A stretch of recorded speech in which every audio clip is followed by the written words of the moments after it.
Muito bom, meus irmãos, estamos começando a TV Ágape, a TV da sua família. Se ajeita aí, porque o programa hoje está maravilhoso, os quadros excepcionais. Temos um quadro novo, o quadro que nós começamos semana passada, tem o podcast, a palavra, enfim, se ajeita aí, já dá o like, compartilha para os amigos, parentes, vamos alcançar mais vidas, vamos fazer com que esse programa alcance muitas pessoas. Abra o seu coração, já vamos aí para o primeiro quadro, o podcast. Muito bom, meus irmãos, nós estamos aqui no nosso podcast Ágape. Toda semana esse quadro aqui bem bacana, recebo convidados especiais. A gente está sempre tratando de assuntos aqui pontuais para a nossa vida cristã, para o nosso aprendizado. E hoje eu tenho a honra, o privilégio de receber a nossa irmã em Cristo, Érica. Aperta a minha mão aqui. Seja bem-vinda. É um prazer ter você aqui com a gente. Muito obrigada. obrigada. A Érica já é figurinha carimbada aqui da TV Ágape. Pode cumprimentar o pessoal para a gente dar início aí, dona Érica? Pessoal, é um prazer estar aqui com vocês e a gente tem muito assunto para debater essa noite, então bora começar. Bora lá. Hoje nós iremos tratar de algo bem pontual aqui da nossa cidade. Aqui na nossa cidade, em Patrocínio, teve esse final de semana a festa da cidade. E é um período onde muitas pessoas se corrompem, entre aspas, né? E nós vamos falar um pouquinho sobre isso, a Érica vai nos ajudar. Hoje a gente vai falar um pouquinho sobre o mundo espiritual por trás dessas festas, da música, não é, Érica? Então, para a gente dar início aqui, Érica, fala um pouquinho, né, sobre aquilo que Deus colocou no seu coração, sobre essa situação que aconteceu aqui na cidade, algumas pessoas se corrompendo, alguns têm aquele pensamento que não tem nada a ver, né? Então já pode começar explanando para nós. Eu sei que você estudou um texto aí no livro de Daniel. Isso. Então já deixa Deus te usar, pode Amém. ficar bem à vontade. O mundo espiritual é mais real do que nós imaginamos, né? Tudo que acontece no mundo físico, na verdade, é reflexo daquilo que acontece no mundo espiritual. E se nós pudéssemos ver com os nossos olhos físicos a grande multidão de espectadores que está à nossa volta, né, no mundo espiritual, nós ficaríamos abismados com aquilo que acontece. Então, Deus trouxe ao meu coração, pastor, o livro de Daniel sobre 4 jovens. 4 jovens que não se corromperam. 4 jovens que foram levados cativos muito novos para a Babilônia e que eram jovens de família nobre, jovens excelentes naquilo que fazia, a Bíblia fala, né? Que eram Daniel, Ananias, Misael e Azarias. E a Bíblia fala que o mordomo do rei, ele muda o nome, né? Deles, o nome deles. Então, a primeira lição que a gente tira, o diabo ele vai tentar tirar a sua identidade. É verdade. Ele vai tirar a sua essência, ele vai tentar tirar a sua essência. E nós fomos criados para quê? Para adorar a Deus. Nós fomos chamados única e exclusivamente para adorar a Deus. Todos os ministérios vão acabar. Lá no céu, nós teremos e nós estaremos diante do Senhor, adorando ao Senhor em todo o tempo. E nós vivemos uma época em que nada a ver, nada, tudo, não tem problema. E os filhos, né, os nossos filhos nos questionam muitas vezes Por que não sobre... pode, né? O que tem a ver? Todo mundo vai, os irmãos da igreja, alguns vão, né, Érica? A gente que é pai tem que ouvir essas coisas dos nossos filhos. E nós temos que entender que, por exemplo, quando Daniel fala com o mordomo do rei que ele não queria se contaminar com as iguarias do rei, naquela época, a comida era consagrada a outros deuses. Então, isso nos fala sobre o reino espiritual e isso nos fala sobre a contaminação que isso pode trazer para as nossas vidas. Quando eu vou a um ambiente desse, esse ambiente ele é todo preparado para corromper as pessoas. Existe toda uma ministração demoníaca, satânica ali.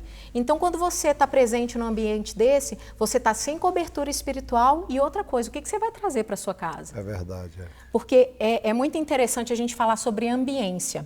Quando nós adoramos ao Senhor, a música, existe comprovação científica que a música, ela gera vários sentimentos e dentre esses sentimentos, ela pode trazer cura ao nosso corpo também, ao nosso corpo físico e à nossa alma. E o diabo sabe muito bem disso. O diabo esteve no céu quando ele era Lúcifer. Ele conhece como funcionava. E ele usa dessas estratégias da música para seduzir. E aquele que não estiver firmado no Senhor, ele vai cair. E o problema é que depois é muito difícil de voltar. Qual a ministração e eu chamo a atenção, qual a ministração que eu estou trazendo para a minha vida? O que eu estou carregando? É verdade. Quando eu vou a um lugar desse, eu estou trazendo para dentro da minha vida, para dentro da minha casa, os demônios que estão ali. Existe toda uma atmosfera espiritual que foi criada exatamente para corromper. Nesse lugar a gente vê sexo à vontade, drogas à vontade. Bebidas à vontade, um ambiente promíscuo, né? Aquele ambiente é preparado para você mesmo se corromper. Exatamente. Aí tem pessoas que falam, mas tem os brinquedos, eu gosto de comer algumas coisas.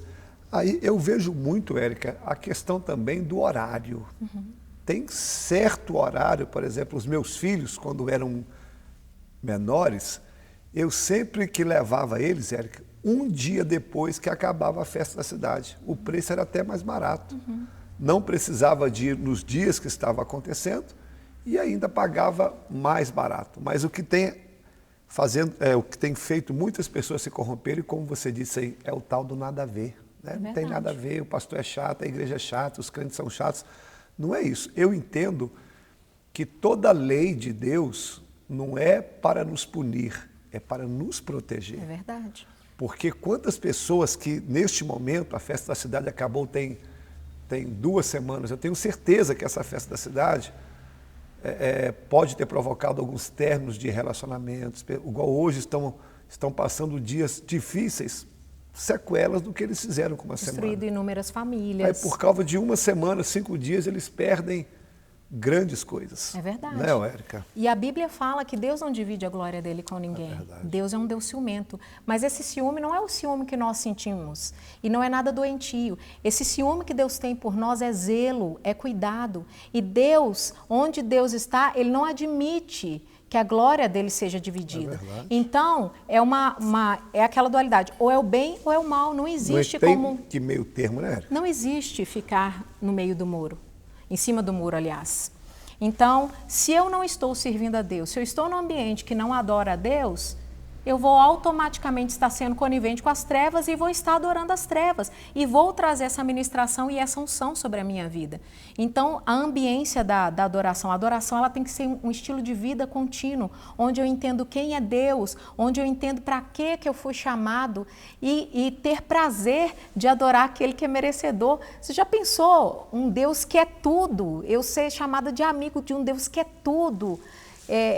Que pode todas as coisas, ser chamada de filha, ser enxertada na videira verdadeira que é o Senhor, eu quero permanecer, eu tenho que permanecer. E nós vivemos os últimos dias, onde as pessoas estão se corrompendo de uma tal forma em que elas não estão enxergando. A Bíblia fala que nos últimos dias os homens iam ser intratáveis, e nós temos visto isso com essa geração. Nós temos visto uma geração intratável, que quer que seus desejos sobressaiam a tudo, que querem fazer as suas vontades, doa quem doer e não importa. E nós, como uma geração de pais, de adoradores, de servos, nos levantamos, temos que nos levantar na nossa casa com voz profética, com voz de autoridade, dizer não, na minha casa só entra adoração ao Senhor, porque eu sou adoradora. Na minha casa, somente adoração ao Senhor, onde eu estiver, seja no meu trabalho, seja com os meus vizinhos, seja dentro da minha casa, o lugar onde eu estiver. E a gente vê isso na vida de Daniel, de Azarias, de Misael, de Ananias. Eles não se corromperam independente da circunstância. Eles não se corromperam, eles não se dobraram. E a pergunta que eu deixo para você, o que você vai fazer? A Bíblia fala que Ananias, Azarias e Misael foram jogados na fornalha de fogo ardente, eles foram jogados lá amarrados. E quando Nabucodonosor foi olhar a fornalha, eles estavam soltos. Deus é um Deus que Ele desata amarras, que Ele nos liberta, mas é necessário que nós o adoremos e tomemos posição diante dEle. Para que a bênção aconteça, para que o livramento aconteça, é necessário se posicionar. E Deus pergunta para você que está em casa hoje, qual é a tua posição diante de tudo isso que a gente expôs aqui nessa noite? Qual que é a sua posição diante de Deus? Deus te chamou para adorá-lo. E lembre-se, Deus é um Deus zeloso que não divide a glória dele com ninguém. Então não adianta você achar que você vai para uma festa, que a ministração e a unção que você vai trazer para a sua casa, para o seu lar, é uma unção, é uma ministração positiva, que não vai ser. Existe tanto a ministração e a unção para o bem quanto para o mal. E se você não adorar a Deus, você vai estar adorando ao diabo. E é isso que ele quer, porque ele entende muito bem de música. E existe todo um agendamento na moda, na televisão, nas músicas, exatamente para nos seduzir. O diabo sabe fazer isso muito bem. E é por isso que a Bíblia fala que nós devemos vigiar. Não é porque nós somos fortes, não. Se a gente tem que vigiar, exatamente porque se não vigiarmos, nós cairemos. Verdade. Né? E que eu acho lindo nessa história desses 3 jovens, que Daniel pede para experimentá-los. E no final do prazo que ele determinou, esses jovens que só se alimentaram dentro da dieta de legumes, eles estavam bem mais saudáveis, bem mais fortes, mais inteligentes do que as pessoas que estavam comendo da mesa do rei. É verdade. Então, nós que nos posicionamos ao lado de Deus, ainda que as pessoas nos chamem de, na nossa época, você é um quadrado, é um careta, você é chato, mas espera o tempo passar e ver quem estará com a verdade ou não. É verdade. Porque nós levantamos a bandeira de ser fiel ao Senhor em todos os momentos. Eu não vou me corromper por causa de uma semana. Eu não vou me corromper por causa do cantor X ou cantor A. Né? Nós estamos aqui, nós sabemos que o único merecedor de glória, honra e louvor é Jesus. E quem esteve aqui no culto, né, Érica? Nós tivemos aqui um cultaço na quarta, um culto maravilhoso na sexta, um culto maravilhoso domingo, no sábado, culto de jovens.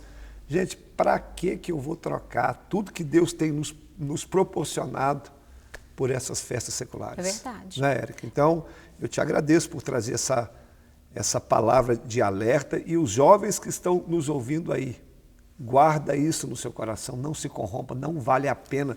Siga o exemplo desses 3 jovens aí. Érica, para a gente já caminhar para o fim, você quer fazer uma conclusão? Já quer? Não, eu quero deixar somente essa pergunta. Qual a unção que você está trazendo para a sua casa e para a sua vida? É isso que Deus tem chamado. Deus tem chamado a igreja a um despertamento. E qual a unção que você quer carregar? Se você servir a Deus, a unção será bênção. Mas se você servir ao diabo, a unção que você vai trazer vai ser maldição sobre a sua vida. A escolha é sua. Verdade. Pessoal, muito obrigado aí pela sua audiência, pela sua participação.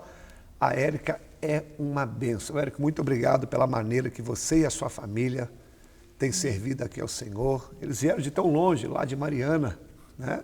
Estão conosco aqui em Patrocínio e é um dos pilares aqui da igreja. Érica, muito obrigado aqui pelo carinho. Despede do pessoal aí. Pessoal, fiquem com Deus e continuem ligados aqui na TV Ágape, que tem muito mais. Verdade. Vamos lá, pessoal. Obrigado. Próximo quadro. Bate-papo legal, hein? Isso é sério que nós falamos aqui. Pessoal, dá o like aí, compartilha para a gente alcançar mais vidas. Estamos com um quadro novo. A nossa irmã Adra mudou o quadro dela, está falando de algumas ações quase não pregadas na Bíblia de alguns personagens. Ô Adra, qual que é a passagem de hoje? Olá, meus amigos, cumprimento vocês com a paz do Senhor. Hoje eu estou aqui mais uma vez no quadro que a gente inaugurou na semana passada aqui na TV Ágape, que é Passagens e Personagens Esquecidos da Bíblia. Na semana passada, não sei se você se recorda, nós falamos sobre a Zípora, a esposa de Moisés. E hoje, ainda nesse mesmo sentido, né, de contextos aí das passagens, nós vamos falar sobre Jetro, o sogro de Moisés. Não sei se você conhece ele, mas existe muita coisa legal para falar acerca desse homem, né? Grandes lições aí que nós vamos ver nesse quadro de hoje. Assim como Zípora, ele apareceu poucas vezes ali em Êxodo, né? A primeira passagem que ele aparece é quando Moisés vai para Midian e ele defende as filhas dele de pastores que não queriam deixar que elas alimentassem e dessem de beber para aqueles rebanhos. E depois, quando elas retornam para casa, ele manda chamar Moisés, né, pelo ato dele, para comer uma refeição junto. Depois ele aparece ali dando liberdade, dando permissão para que Moisés regresse ao Egito para cumprir a missão que Deus tinha incumbido ele. Depois ele aparece visitando o Moisés ali no deserto, quando eles já estão libertos, né? Quando eles já estão lá, depois das pragas, né? E depois ele aparece aconselhando Moisés. Então são poucas passagens e é por isso que eu trouxe sobre ele, porque um homem que traz grandes lições, como ele vai trazer aqui para nós, não poderia deixar de ser falado, de ser citado, de ser relembrado, né? Muitas vezes a gente lê, passa o olho na história dele, mas não fala a fundo da história dele. Então hoje nós vamos falar sobre ele, sobre Jetro. Como eu disse, ele era pai da Zípora e ele também pode ser chamado de Reuel. Eu não sei se pronuncia assim ao certo na Bíblia, mas é escrito dessa forma e quer dizer amigo de Deus. Quero deixar claro para você que ele era um sacerdote midianita, né? Ele não tinha ali as mesmas crenças, né, de Moisés e tudo, mas ele era um homem muito temente e vale a pena falar sobre ele. Quero falar algumas lições específicas. A primeira delas está lá em Êxodo 4:18, que é quando Moisés ele pede permissão para ele, né, para Jetro, para regressar à sua terra e poder fazer ali a missão que Deus o incumbiu. A palavra fala assim, ó, Moisés voltou à casa de Jetro, seu sogro, e lhe disse: por favor, permita-me voltar ao Egito para procurar os meus parentes. Nem sei se ainda vivem. Ele respondeu: vá em paz. Primeira lição que eu quero trazer aqui sobre a vida de Jetro é sobre essa questão dele liberar Moisés, dele confiar naquilo que Deus havia derramado na vida de Moisés. Muitas das vezes as pessoas que são de Deus, homens e mulheres de Deus, chegam até nós com as coisas que Deus coloca diante delas e às vezes nós não derramamos tanta credibilidade, né? Que nós sejamos como Jetro, derramemos credibilidade naquilo que Deus deposita nas mãos dos homens de Deus. Vamos confiar naquilo que Deus está entregando aí para os nossos líderes, para os nossos pastores, para que de fato a gente possa agradar o coração do Senhor. Segunda lição sobre Jetro está lá em Êxodo 18. Gostaria que você abrisse sua Bíblia, porque nós vamos ler, acho interessante. Acontece quando ele fica sabendo de todas as maravilhas, né, que Deus havia feito a seu povo e decide visitar o seu povo, né, de Deus e Moisés ali no deserto. A palavra fala assim: Jetro, sogro de Moisés e sacerdote de Midian, soube de tudo que Deus havia feito por Moisés e seu povo. Foi visitá-lo no deserto, levando consigo a mulher e os 2 filhos de Moisés. Quando chegaram, Moisés e o povo estavam acampados perto do monte de Deus. Jetro havia mandado um recado a Moisés dizendo: eu, seu sogro Jetro, estou indo vê-lo com sua mulher e seus 2 filhos. Então Moisés saiu ao encontro de seu sogro, curvou-se e o beijou.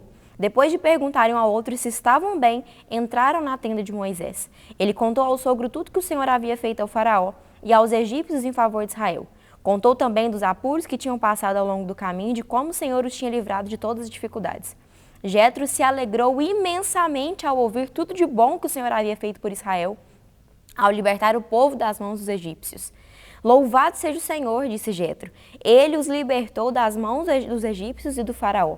Agora sei que o Senhor é maior que todos os outros deuses, pois libertou seu povo da opressão dos arrogantes egípcios. Em seguida, Jetro, seu sogro de Moisés, ofereceu um holocausto e outros sacrifícios a Deus. Arão e os líderes de Israel vieram na presença de Deus, participaram com ele da refeição. Então, bem, Jetro ele fica sabendo de todos os feitos que acontecem com Moisés e todo o povo, e ele vai de onde ele está até o deserto onde Moisés está acampado para visitar. O que eu quero trazer para você aqui? Jetro foi celebrar a vitória ministerial de Moisés. Olha que grande lição. A palavra de Deus fala que ele fez questão de ir até Moisés, o encontrar, o cumprimentar e escutar todos os grandes feitos que Moisés tinha passado ali juntamente com Deus e com todo o povo. Que nós sejamos como Jetro, que nós sejamos pessoas que celebram o sucesso ministerial de outros, até mesmo quando nós não estamos mais caminhando juntos ou de perto, mas que nós possamos ficar felizes com o sucesso daquilo que Deus derramou nas mãos de outra pessoa. Olha que lição interessante. Ele, como um sacerdote experiente, ele poderia simplesmente ter falado assim, vou lá, vou pontuar, eu tenho certeza que às vezes pode ter algo de errado que Moisés está fazendo, pode ter alguma coisa mal contada nessa história. Ele poderia ter lá para criticar Moisés, mas não, ele foi para celebrar a vitória do Deus vivo. Olha que lição interessante. Mas como é que a gente sabe, né, que realmente ele foi para celebrar? A palavra fala claramente que Jetro se alegrou imensamente, depois disse, louvado seja o Senhor, e ainda ofereceu sacrifícios de gratidão. Olha para você ver como de fato ele foi com o coração bem intencionado para celebrar os grandes feitos que o Senhor havia feito ali para aquele povo. Em segundo ponto, é a outra passagem que Jetro aparece, ele está aconselhando Moisés. Não vou ler a passagem porque ela é extensa, mas depois você lê. É a partir do versículo 13 até o versículo 27 do capítulo 18. E aí acontece o seguinte, em suma, Moisés, ele está vendo Moisés conduzir ali o povo, e ele percebe que Moisés está resolvendo demandas demais, resolvendo situações demais. E ele fala assim, meu filho, se você continuar dessa forma, você vai se cansar. Por que você não elege homens tementes, capazes, homens que não aceitam suborno, homens que gostam do serviço de servir a Deus e divida eles em grupos para que eles liderem e façam parte dessa liderança de forma responsável, para que você cuide das demandas, apenas as demandas realmente complicadas que chegarem até você. Senão, caso contrário, logo você vai ficar exausto e você não vai conseguir mais liderar. Que você continue sendo o líder principal desse povo, assim como Deus te levantou.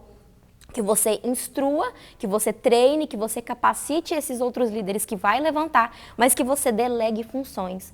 Olha que lição incrível. Jetro estava falando, em outras palavras, para Moisés assim, Moisés, o reino é coletivo, o reino não é individual. Você não tem que fazer tudo sozinho, você pode dividir as tarefas do dia a dia e vai ficar mais leve e você vai conseguir ser melhor direcionado por Deus.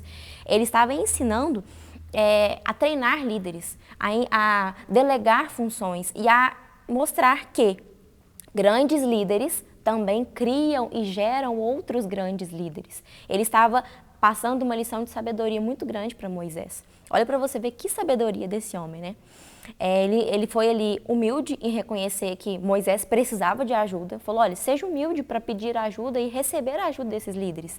Ele foi organizado e ele ainda teve zelo. Por quê? A palavra fala assim, ó. Continue a ser o representante do povo diante de Deus, apresentando-lhe questões trazidas pelo povo. Ensine a eles os decretos e as instruções de Deus. Mostre aos israelitas como devem viver e o que devem fazer. No entanto, escolha dentre todo o povo homens capazes, honestos, que temam a Deus e odeiem suborno. Ou seja, ele não estava falando simplesmente assim, você é um líder grande, você não tem que resolver questões pequenas no meio do seu povo. Deixa que eles resolvam sozinhos, foca naquilo que Deus entregou para você e pronto, né? Eles que se virem para lá. Ele não disse isso, ele falou assim, capacita essas pessoas nas instruções do Senhor.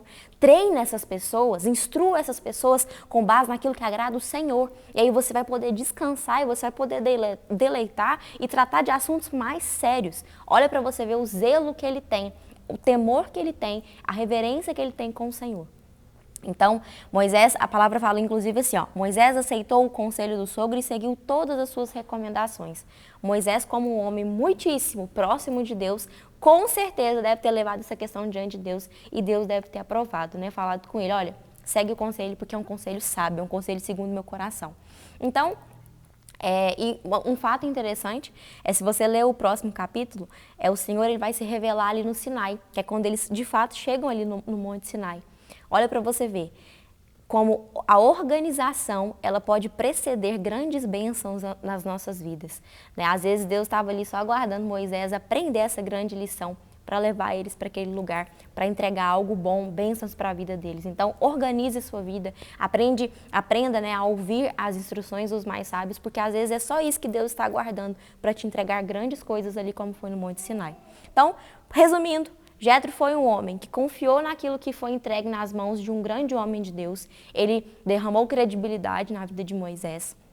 Ele aconselhou um homem dentro dos parâmetros de Deus, aconselhou esse mesmo homem de Deus a delegar funções, a ser um grande líder com zelo, com humildade, com responsabilidade e, além do mais, levou alívio e descanso para um homem de Deus. Porque pensa se Moisés tivesse continuado naquele pique, tivesse continuado daquele jeito, resolvendo questões pequenas, toda hora resolvia uma demanda. Pensa para você ver, logo ele estaria exausto, talvez não conseguiria continuar a obra com excelência como ele fazia. Então, que nós possamos pegar essa passagem para nós e sermos Jetro na vida de outras pessoas, né? Ser aquelas pessoas que estendem, aquelas pessoas que dão credibilidade, aquelas pessoas que cuidam, que levam alívios, que levam conselhos sábios e que, mais que tudo, ensinam grandes líderes a serem formadores de outros grandes líderes, né? E que nós possamos também, um ponto muito importante sobre ele, celebrar o sucesso ministerial daqueles que talvez não caminham mais conosco, mas que fizeram parte da nossa história por um tempo. Então essa é a história de Jetro, um personagem não tão falado. Espero que tenha edificado a sua vida e trazido grandes lições, porque trouxe para mim, acredito que vai trazer para a sua, e que você seja abençoado com essa palavra e não fique de fora, porque ainda tem mais. Até mais. Obrigado, muito obrigado. Vamos conferir agora a agenda da igreja para você ficar por dentro, saber os dias de culto, para você não perder. Deus tem feito maravilhas nesse lugar. Confira agora a agenda da igreja. Pessoal, quero passar para você a agenda da igreja, vou te mostrar aqui todos os cultos para você ficar por dentro. Nós começamos aqui na segunda-feira, o culto de oração, às 19h30, a gente ora, paga um preço pela igreja, é um culto pilar aqui. Toda terça e quinta nós temos os cultos dos lares. Quando você quiser um culto na sua casa, pode agendar. Temos uma equipe aqui bem preparada para levar o evangelho até seu lar ou na vida de alguém que você conhece. Quarta-feira, culto da vitória. Nesse culto nós sempre damos a oportunidade dos pregadores da igreja e, por sinal, temos aqui exímios pregadores e pregadoras. Nesse culto da vitória temos um clamor pelas causas impossíveis. 19h30, te aguardo. Quinta-feira, a TV Ágape, que você está nos assistindo, 21 horas no YouTube.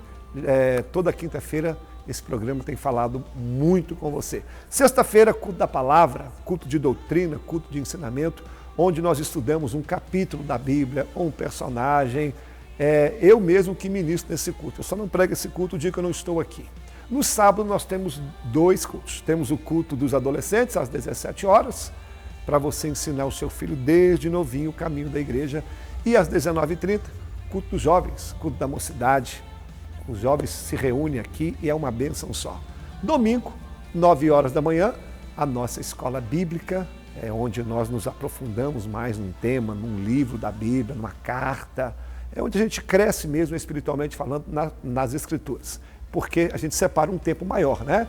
E domingo à noite, culto da família, onde nós celebramos ao Senhor, ouvimos uma palavra de esperança e colocamos a nossa semana nas mãos do Senhor. Aqui a agenda da igreja, não esquecendo que nós temos um programa de rádio, às 14 horas, na Rádio Cultura, é só você sintonizar lá. Essa é a agenda da igreja, aguardo você, Deus te abençoe, forte abraço. Gostou? Estou te aguardando. Zilton, o Zilton também está quase encerrando esse quadro, aproveita aí. Ô Zilton, qual que é a canção de hoje? Bom, meus amigos, esse é o nosso Cantando a Palavra e hoje nós iremos falar sobre uma canção que foi ministrada aqui no altar da nossa igreja, que pode não ser muito conhecida pela membrazia, mas é sim uma música extremamente bíblica e que eu acredito que seria interessante os membros conhecerem um pouco mais sobre a letra. Eu percebi que durante o momento em qual o Otávio e o Samuel estavam ministrando essa canção, todos ficaram impactados com a riqueza da letra e com tudo que foi declarado dentro daquela canção. Então achei que seria de bom proveito nós entendermos o que foi cantado e onde está situado na Bíblia. A canção era conhecida como Colossenses e é de uma banda conhecida como Projeto Sola. E quando nós vemos uma música que carrega já logo de cara uma referência bíblica, às vezes nós ficamos assim, onde que isso está? O mais difícil não é nem tanto encaixar o texto dentro da estrutura, mas é expressar a mensagem de um outro autor, um texto que foi escrito para uma determinada situação e trazer para nós a mensagem original, mas da maneira mais fiel possível, mesmo com estruturas que não são as quais o autor, no caso Paulo, pensou. Sempre que analisamos uma música que faz uma referência explícita a um texto bíblico, a primeira coisa que nós temos que fazer é abrir a Bíblia naquele contexto. Além de analisar o conteúdo para ver se expressa uma sã doutrina, temos que ver o que os compositores fizeram com a Escritura Sagrada. No caso da música de hoje, a letra ela está dentro da carta de Colossenses. O apóstolo Paulo, ele escreve ela para o pessoal daquela igreja, através também do irmão Timóteo, para todos aqueles que estavam lá na igreja de Colossos. Então, Colossenses ele tem 29 versículos. A música ela não é tão grande assim. Então nós sabemos que houve sim uma porção específica selecionada, mas o que é mais legal da música é que ela é extremamente fiel ao texto bíblico. Então não se trata de uma mensagem parafraseada, uma referência ou de algo que nos leva a entender, mas ela é sim uma citação direta do texto. Ela se encontra basicamente em torno dos versículos 15 e 18, que é uma versão cantada direta do texto, salvo algumas pequenas omissões de palavras para que houvessem uma coerência dentro da estrutura da música e também da rítmica. Olha o que a música diz: Ele é a imagem de um Deus invisível, Ele é o Senhor sobre a criação, pois nele foram criadas todas as coisas nos céus e na terra, sejam tronos, soberanias, poderes ou autoridade. Olha o que o texto nos diz. Ele é antes de todas as coisas, nele tudo subsiste. Ele é a cabeça do corpo da igreja. Ele é o princípio, o primogênito de entre os mortos, para em todas as coisas ter a primazia. Porque aprove Deus que nele redisse toda a plenitude, que havendo feito pela paz do sangue da cruz por meio dele, reconciliasse consigo mesmo todas as coisas, seja sobre a terra ou sobre o céu. E aquilo que não está em Colossenses 1 são frases retiradas do texto de Hebreus 1, 3, onde ele diz: Ele é antes de todos e tudo, e a todos sustenta pela palavra. Ele é o resplendor da glória do Pai. Ele é a exata expressão do seu ser. Então nós vemos que ela é uma música que é verdadeiramente a escritura cantada. Eles retiraram o texto bíblico, colocaram melodia, ritmo e conseguiram fazer com que a letra trouxesse a mensagem clara, fiel, com muito impacto. É interessante nós vermos que a música ela é exatamente aquilo que nós estamos falando. Ela é uma palavra cantada. E o esforço dos compositores não é apenas em fazer uma citação direta do texto bíblico, mas eles interpretaram e apresentaram o texto de uma forma que fosse agradável tanto para o fiel cantar, quanto para nós ouvirmos. Então, o que nos deixa, aquilo que eles deixaram fora do texto de Paulo, que estavam aqui dentro do texto de Colossenses 1, que às vezes é uma citação que Paulo fala diretamente ao povo da igreja, alguns recados que ele dava, eles têm essa preocupação de preencherem com textos bíblicos que são extremamente coerentes com a mensagem de Colossenses. O sucesso da música já está justamente nisso, nessa habilidade dos compositores de juntar peças diferentes que servem a um mesmo propósito, mesmo que a música não seja uma citação direta. A mensagem final é clara e de fato exalta a Deus. Percebemos que a letra fala única e exclusivamente de Cristo, e somente na penúltima palavra que o nós aparecemos. De resto, é uma maravilhosa expressão bíblica de quem Jesus é. E o ponto a ser ressaltado aqui, para aqueles que se propõem a serem compositores de uma música em torno de um texto bíblico, é justamente isso. Não tenta ser literal demais, busca uma tradução que seja uma linguagem mais simples, mais acessível. Nós vemos que para escrever uma música em Efésios 1 com a Almeida Revista Atualizada nas mãos, vai ser muito complicado você falar sobre o beneplácito da vontade de Deus. Poucas pessoas entenderão. Quando falamos especificamente de Colossenses 1, é um texto com uma linguagem mais comum para nós, mas nem sempre será o caso. Logo, é interessante nós termos essa tradução mais contemporânea à mão e certificar-se de que aquilo que nós compreendemos do texto condiz com ele. Caso você não conheça essa música, Colossenses 1 do Projeto Sola, faça-se o favor de ouvi-la.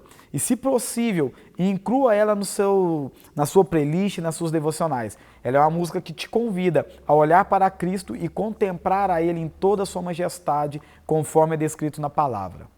É com o Senhor, pastorzão. Valeu, meu amigo. Obrigado. Agora chegou a hora da palavra. Irmãos, a palavra de hoje está linda. Vamos ouvir a mensagem de Deus. Meus irmãos, vamos dar sequência ao nosso estudo sobre o tabernáculo.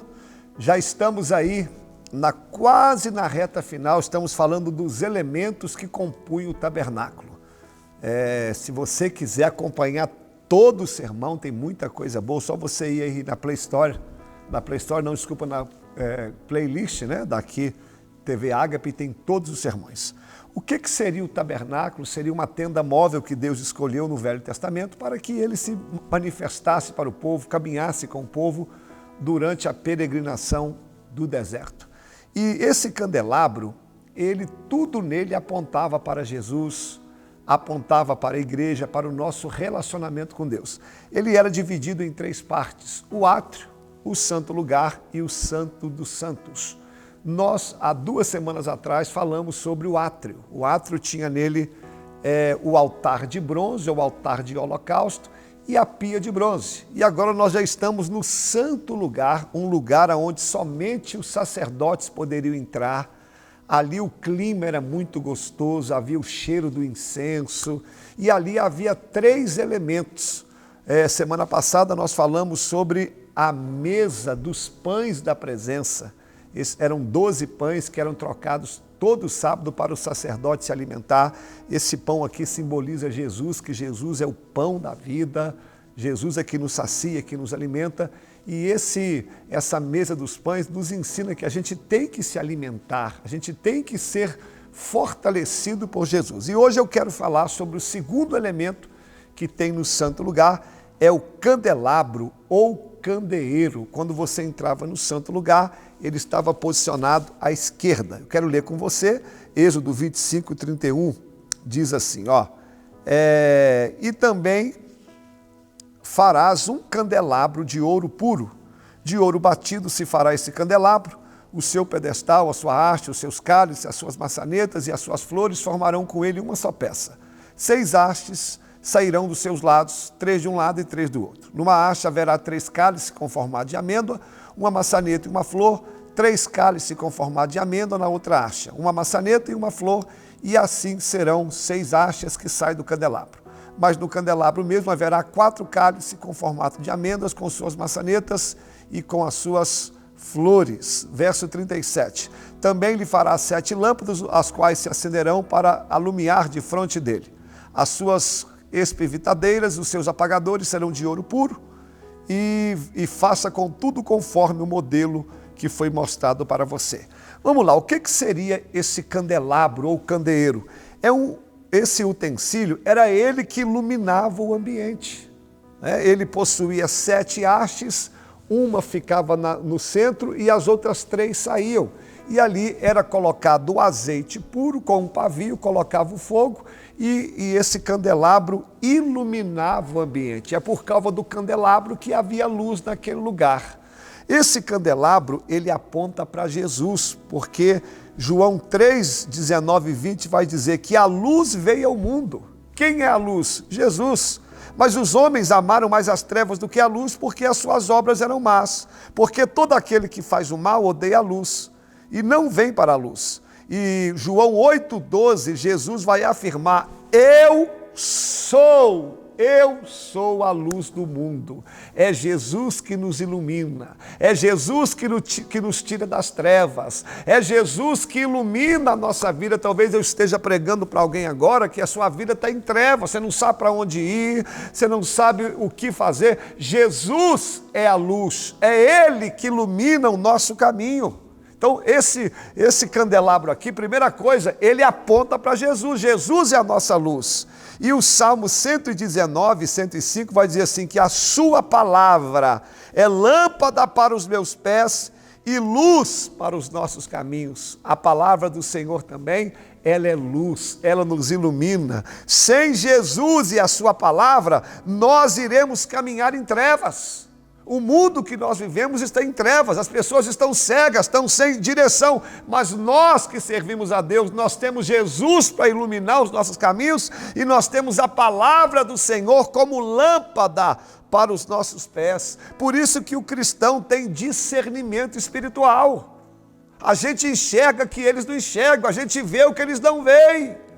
Por quê? Por causa da luz de Jesus, porque Jesus é a nossa luz e nós temos a palavra. Agora, olha que interessante também, em Mateus capítulo 5, 14, Jesus vai dizer assim: vós sois a luz do mundo. Opa, já mudou. Jesus é a luz do mundo, agora ele está dizendo que nós somos a luz do mundo. Na verdade, irmãos, a luz é Jesus, nós refletamos refletimos a luz de Jesus. Por isso que você que é servo de Deus, se você chega num ambiente em trevas, quando você colocar o pé ali, aquele ambiente tem que ser de luz. Aquele ambiente, as trevas têm que sair, porque você tem a luz de Cristo na sua vida. Jesus, quando pisava num território, se tivesse alguém endemoniado, alguém corria para ele e falava: o que você está fazendo aqui? Já veio nos atormentar, porque assim é a luz, assim é o servo de Deus. Eu quero liberar uma palavra aqui para você. A luz de Cristo que está em você vai abençoar o ambiente que você está. Na sua casa não tem lugar para as trevas, no seu trabalho não tem lugar para as trevas, na sua escola não tem lugar para as trevas. Por quê? Porque você tem a luz de Cristo em você, o candelabro de Cristo brilha em você. Olha só, no livro de Apocalipse, capítulo 1, verso 20, Jesus compara também o candelabro com a igreja. Ele vai dizer, esse é o mistério das 7 estrelas que você viste na minha mão e dos 7 castiçais de ouro. As 7 estrelas são os anjos das 7 igrejas e os 7 candeeiros que você viu são as 7 igrejas. Irmãos, a igreja também está aqui na terra para ser o candelabro, para ser o candeeiro. Nós estamos aqui para mostrar para esse povo o reino de Deus. Mas olha só, para nós já caminharmos para o fim. Para esse candelabro ficar aceso, para que ele iluminasse, era necessário algumas coisas, é isso que eu quero falar com você. Quantas pessoas que eu conheço que não estão mais refletindo a luz de Cristo? Quantas pessoas que eu conheço hoje que estão sendo dominados pelas trevas? Querido, você não vai mais ser dominado pelas trevas. Você tem a luz de Cristo em você, você é o candelabro. Mas para o candelabro iluminar o ambiente, guarda isso aqui. Primeira coisa, era uma ordem de Deus. O candelabro não podia sair de dentro do tabernáculo. O candelabro não podia sair do lugar que Deus o colocou. Sabe por que tem muitas pessoas que pararam de ser luz? Porque saíram do tabernáculo, saíram da igreja, saíram do lugar que Deus os colocou. Em Mateus 5,14, Jesus vai falar assim: quando você acende uma vela, você a coloca no velador, você não coloca ela no lugar errado, você não coloca uma vela debaixo da cama. Não, meu amigo, você não faz isso, porque debaixo da cama ela não vai iluminar nada, mas se ela estiver no lugar certo, ela vai refletir a luz. Então, para você iluminar o ambiente que Deus colocou como candelabro, esteja no lugar certo, não saia da igreja, não saia da presença de Deus. A segunda coisa, ela precisava de ser abastecido. Todo dia o sacerdote trazia o azeite e colocava no candelabro, porque sem o azeite, o candelabro não ilumina. Irmãos, azeite, você sabe, é a tipologia do Espírito Santo. Nós temos que nos abastecer todo dia, nós temos que ser cheios todo dia, nós temos que nos alimentar da palavra todo dia, porque sem o azeite você não vai iluminar. Terceira coisa, o candelabro, o pavio ia queimando, ia ficando um negocinho preto. Aí você vinha com a tesourinha e cortava. Se você não cortar o pavio que já foi queimado, ele não iluminava mais. Sabe como que se chama isso aqui? Para a gente iluminar, de vez em quando o Senhor vai nos dar umas cortadas. De vez em quando o Senhor vai vir com a tesourinha dele, vai cortar aquilo que não era para estar, vai tirar aquilo que já era para ter saído há muito tempo, porque candelabro que não recebe uma cortadinha, ele deixa de iluminar. Talvez eu estou pregando para alguém agora que você está recebendo umas tesouradas de Deus. A intenção de Deus não é te apagar não, meu amigo. A intenção de Deus é fazer você brilhar ainda mais. Ainda que doa, ainda que você perca algumas coisas, ainda que algo saia da tua vida, mas o que não vai sair é o azeite. O que não vai sair é a luz que Deus colocou em você. E para a gente já caminhar para o fim, olha que legal. O azeite do candelabro, lembra que o azeite tinha que abastecer o candelabro? Ele tinha que ser puro. E cada um trazia da sua casa para o sacerdote colocar no candelabro. Vamos aprender algo aqui interessante. Se você não traz o azeite para a casa de Deus, não queira receber o fogo de Deus lá, hein? Eu vou repetir isso aqui. Se você não trazer o azeite puro de casa, não queira receber fogo de Deus na sua igreja.